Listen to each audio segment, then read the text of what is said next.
esteja convosco. Ele está no meio de nós. Proclamação do Evangelho de Jesus Cristo segundo Lucas. Glória ao Senhor. Naquele tempo, o povo estava na expectativa e todos se perguntavam no seu íntimo se João não seria o Messias. Por isso, João declarou a todos: eu vos batizo com água, mas virá aquele que é mais forte do que eu. Eu não sou digno de desamarrar as correias de suas sandálias. Ele vos batizará no Espírito Santo e no fogo. Quando todo o povo estava sendo batizado, Jesus também recebeu o batismo. E enquanto rezava, o céu se abriu, o Espírito Santo desceu sobre Jesus em forma visível, como pomba, e do céu se ouviu uma voz: Tu és o meu filho amado, em ti ponho o meu bem. Palavra da salvação.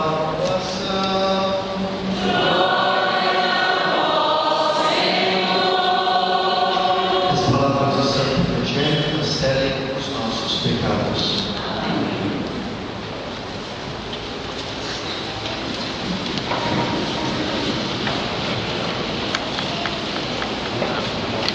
Hoje nós comemoramos o batismo do Senhor, festa que encerra o tempo litúrgico do Natal.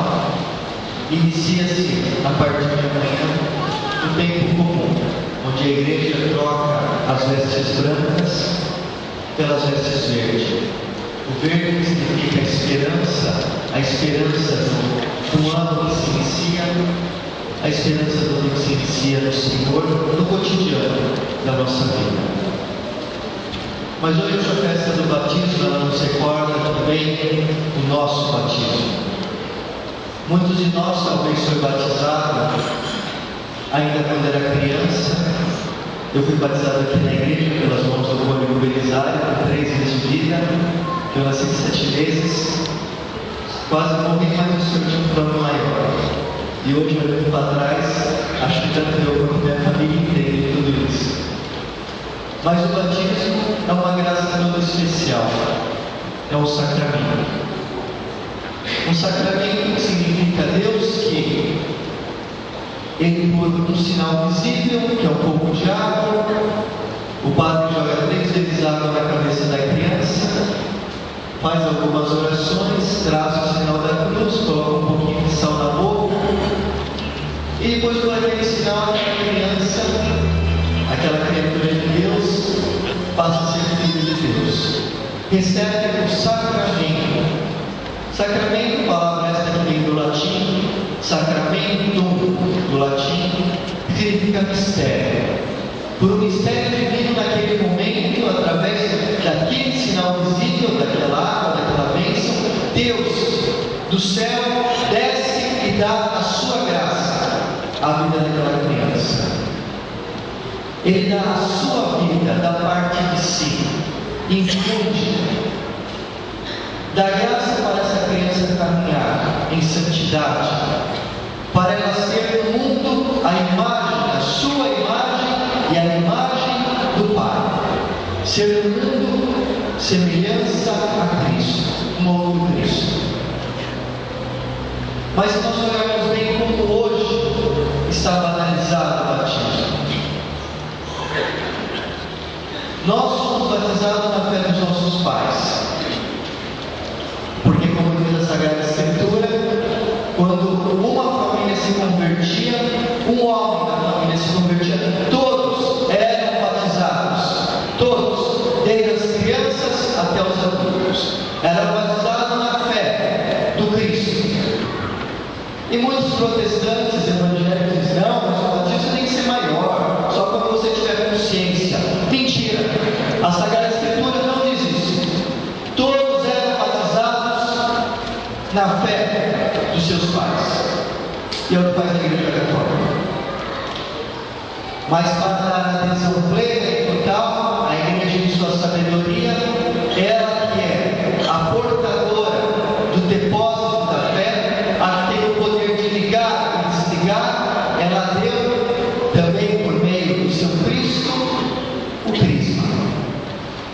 onde no crisma, aquela criança, que não é mais uma criança, já um jovem, um adolescente, ou muitas vezes um adulto, ele professa a sua fé e a sua adesão total ao Cristo na sua vida. Mas nesse ponto nos cabe perguntar, e nós? Como estamos vivendo o nosso batismo que recebemos ainda quando era criança? Ou se recebemos ele mais tarde, como estamos vivendo? Porque batismo significa morrer para as coisas do mundo e nascer para as coisas do céu. O símbolo do batismo é a água, porque na água você entra. Se você entra quando você se imerge na água, está abaixo da água, se você não levanta mais, você morre. E no batismo, antigamente, o batismo era de imersão total, se colocava a criança totalmente na água, cobrindo totalmente a criança e se levantava, para mostrar que ela morria para o mundo, e quando ela saía das águas, ela nascia para Deus. O cristão deveria ser do mundo um peixe fora deste mundo, fora das águas de morte do mundo. Porque se nós prestamos atenção, a sociedade onde vivemos é uma sociedade paganizada, onde banaliza todos os princípios cristãos, em todos os meios, seja político, econômico, social, e nós podemos dizer muitas vezes até no religioso. Muitos vão ao sacramento do batismo porque é tradição da família, não sabem nem o que estão fazendo lá, como se fosse um rito, um simples rito, banalizam o sagrado. Outros vão para o matrimônio sem saber o que estão assumindo, sem saber que matrimônio é um morrer para si mesmo e viver para o outro. Como diz o próprio São Paulo: homens, amai as vossas esposas, assim como Cristo amou a sua igreja e deu a vida por ela. A imagem do marido de Cristo é aquele que morre para dar a vida. E o São Paulo diz: mulher, amai os vossos maridos e sede submissas a ele. Não significa ser o tapete que o marido passa, mas significa viver em comunhão com o seu marido. Não querer mandar no marido, querer ter a última palavra, querer tudo do teu jeito. É muito diferente a vida cristã. Mas hoje, quando se fala de vida do Espírito, parece que essa vida do Espírito são para os padres, para as freiras, para os bispos, para o Papa. E parece que o batizado quer viver só uma vida no mundo, viver para o mundo. E como é triste olhar essa realidade, porque uma pessoa que vive a sua vida para o mundo não é uma pessoa realizada, é infeliz, vive com angústia no coração porque não se encontrou a razão da sua vida, que é o Senhor. Nós somos chamados a viver como batizados, viver para Deus, viver no Espírito Santo. E para viver no Espírito Santo, devemos, se queremos viver no Espírito, devemos morrer para nós mesmos e viver para Deus. E quanto exemplo de santidade possui o seio da Igreja Católica? Madre Teresa de Calcutá, Padre Pio, o Papa agora, João Paulo II, que está em processo de beatificação, onde no dia da sua morte todos gritavam na praça de São Pedro: santo já. Homens que não viveram, mulheres que não viveram para elas, para eles mesmos, viveram para Deus, viveram para Deus. Mas hoje, quando se fala de viver no Espírito, é uma coisa que ninguém conhece a vida do Espírito. Todo mundo vive uma vida como todos, é mais um no meio da massa, mas não é o fermento que pede para ser o Evangelho, fermento no meio da massa, ser um sinal de Cristo, presença e qualidade do Senhor no mundo. E é por isso que as famílias estão destruídas, que está a droga no seio da família, o adultério, porque não se vive mais Cristo no centro. A família não reza mais junto. Ou seja, rezar, para que rezar? Já tenho a minha avó, tenho meu primo que reza para mim, continue pensando assim, e continue pecando. Você vai direto para o inferno, se continuar desse jeito.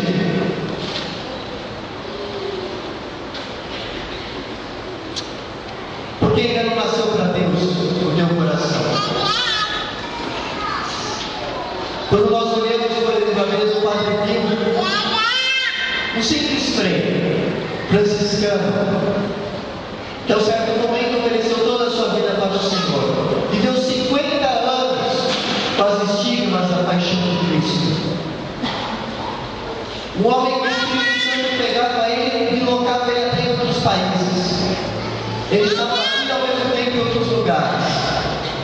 Todos aqueles que se aproximavam dele davam palavra de ciência. Tocava, os doentes eram curados. Proclamava a palavra, as pessoas voltavam para a igreja e se convertiam.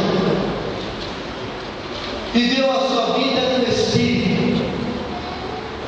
Mas para viver a vida no Espírito é necessário primeiro passar pelo batismo da água, o batismo da conversão, reconhecer aquilo que somos pecadores, que sem Deus não podemos fazer nada, que reconhecer que precisamos do Senhor, e aí sim virá a efusão do Espírito, o batismo do povo, o Espírito que entra na vida do homem e vem com o coração aberto, conduz, o guia. Mas para isso é necessário uma vida de oração, uma vida de estudo da palavra, dos documentos da igreja, uma vida de comunhão com o Senhor. Mas hoje, no lugar da oração, no lugar das coisas de Deus, existe uma outra catequese na família. A catequese de Satanás, que é a televisão, onde as crianças, os adultos, os jovens só aprendem as coisas do demônio, aprendem a pedofilia, aprendem o homossexualismo, aprendem o adultério, aprendem o sexo antes do matrimônio, como se tudo isso fosse um pecadinho, como se tudo isso fosse uma coisa que todo mundo faz. Sendo que, para a igreja, é o pecado mortal. Algo que, se eu vivo isso, eu estou no inferno. Porque eu já vivo no inferno também com tudo isso. Porque o homem, quando ele se distancia de Deus, ele está no inferno. Depois ele morre, ele apenas continua aquilo que ele viveu nesta terra. O batismo significa então assumir aquilo que nos foi dado, viver uma vida de santidade. Santidade não vai ser um santo de altar, onde vai ter minha imagem que vai morrendo na minha vida. Não. Santidade significa viver a vontade de Deus na minha vida, abandonar a minha vida nas mãos de Deus. Porque todas as vezes que nós queremos agarrar a nossa vida e comandar nós mesmos a nossa vida, nós nos perdemos. Ao contrário do comportamento cristão, que deveria ser aquele de dobrar o joelho no chão e dizer: Senhor, o que o Senhor quer que eu faça? Me inspire, fale no meu coração. Faça com que eu veja, Senhor, aquilo que o Senhor quer que eu faça na minha vida. Que decisão eu devo tomar? Aí toda a nossa vida muda. Toda a nossa vida. Mas para isso é necessário ter muita coragem. Coragem de dar o nosso sim a Deus, como deu a Virgem Santíssima, a Imaculada. Uma simples jovem, 6 anos, que ao certo momento, o anjo Gabriel anunciou o projeto de Deus e ela disse assim: faça assim segundo a tua palavra. E por meio dela nos veio a salvação, nosso Senhor Jesus Cristo. Então, queridos irmãos, nesse dia do batismo do Senhor, busquemos a vontade de Deus na nossa vida, porque a nossa alegria está na vontade de Deus, está em caminhar com o Senhor, porque Ele é o único que pode preencher o vazio que há no nosso coração, é o único que pode dar a paz que o nosso coração tanto necessita, é o único que pode nos dar a coragem e a força de viver neste mundo perdido. É o único, não há outro caminho. E como seria bom se, em vez de estarmos tanto tempo diante da televisão, estássemos um terço na mão rezando em família. Em agosto do ano passado, de 2009, eu estive na Bósnia. E na Bósnia eu fui para Medjugorje, eu conversava com uma amiga minha muito querida que veio da Bósnia fazer um retiro no mosteiro de 7 dias de excelência comigo. E ela me dizia: padre, aqui na Bósnia não há um divórcio entre os casais católicos. Não há um divórcio entre os casais católicos. Eu dizia: é verdade? É. Mas sabe por quê, padre? Porque todos os dias, nas nossas famílias católicas da Bósnia, o marido e a mulher, antes de deitar, se ajoelham diante do crucifixo e um pede perdão para o outro daquilo que viveu durante o dia, das palavras, dos gestos, daquilo que foi errado. E eles têm essa força olhando para o Cristo. O Cristo que morreu crucificado para nos perdoar. E se nós fizéssemos isso nas nossas famílias, Satanás, que é o divisor, não entraria. E nós teríamos famílias unidas e não divididas. Mas as coisas simples, para um homem simples, moderno, inteligente, que não passa de um cretino, embora tenha doutorado, tenha mestrado, tenha tudo, isso não vale nada diante de Deus, pensa com a sabedoria mundana que sabe mais que Deus, que sabe mais que a igreja, que tem 2000 anos de experiência e de pregação e vivência do Evangelho. Então peçamos nessa Eucaristia ao Senhor a graça de vivermos como cristãos e não como pagãos, porque podemos muito bem viver as coisas do mundo santamente, mas em Cristo. Viver em Cristo. Como dizia São Paulo, em Cristo eu me movo, em Cristo eu existo, e em Cristo eu sou. Creio em Deus Pai Todo-Poderoso,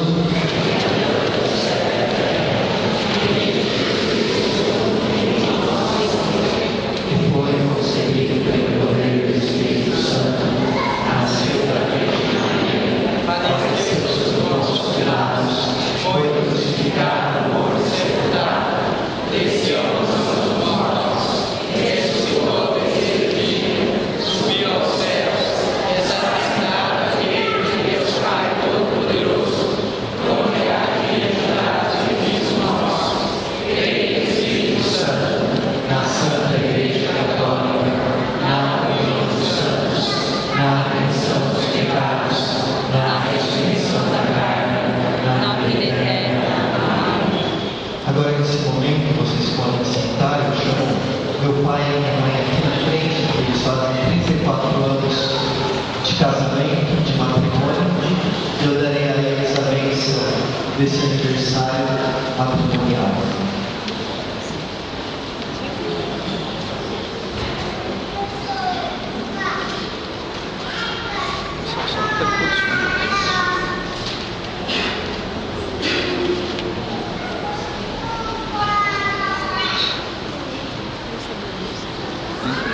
fizestes do casamento em Cristo e a Igreja um grande mistério, derramai generosamente sobre os nossos filhos a plenitude do vosso amor. Pai Santo, que tendes o nome de fiel, que exigis mais e recompensais a observância da aliança, dignai-vos cumular de bênção esses vossos filhos, Sr. Tavares, Sr. Assuri, que comemoram o seu aniversário de 34 anos de casamento.